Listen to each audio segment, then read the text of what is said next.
We are at the bottom of Olduvai Gorge, in the middle of bed 2.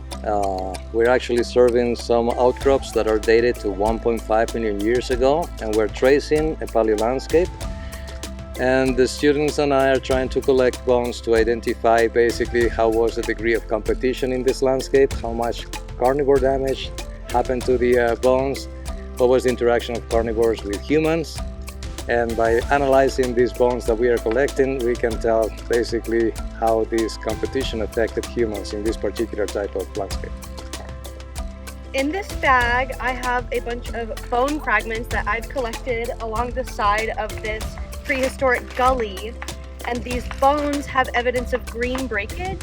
And you can tell that from the curved spiral shape of the break. It's very smooth.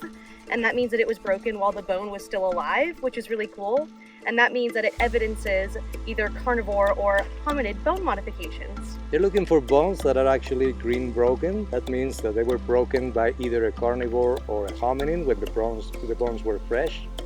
And they will find traces of their behavior in the form of tooth marks in the case of carnivores, or percussion marks and cut marks in the case of hominids. They're doing great.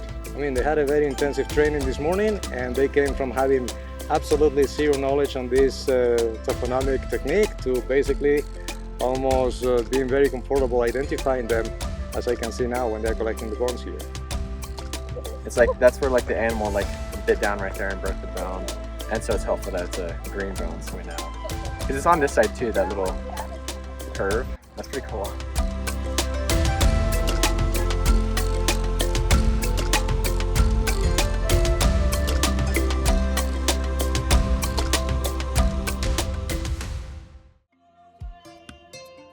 We are at BK. This is a 1.4 million year old site where early humans were actually coming to get resources, and this had the highest concentration of megafauna that we find in all of Olduvai Gorge. And we have found traces here of intensive butchery of animals as big as Celotherium, which was a former relative of modern giraffes. We have also found traces of butchery on Pelorobis, which were bigger versions of modern African buffaloes. And together with the bones of all these animals, we find thousands of stone tools that were used in the process of butchery.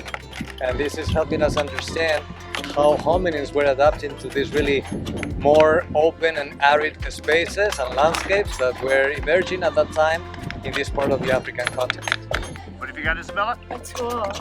You can see the serrated edge right here. It's a little bit sharp, but it's very shiny. It's hard to miss. Students are helping us uncover basically two different moments of occupation of these early humans exploiting these animals here. They are digging for more bones of these animals. They are recovering also the stone tools, and they are digging down in the lower level where we are targeting discovering more remains of the only hominin skeleton that was found in this side of the gorge.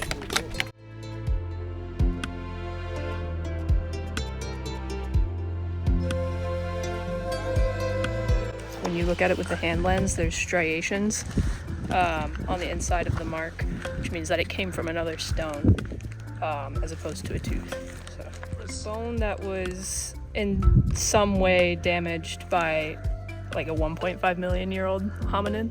This is a stone tool, and it's actually been used, you can see several extractions here.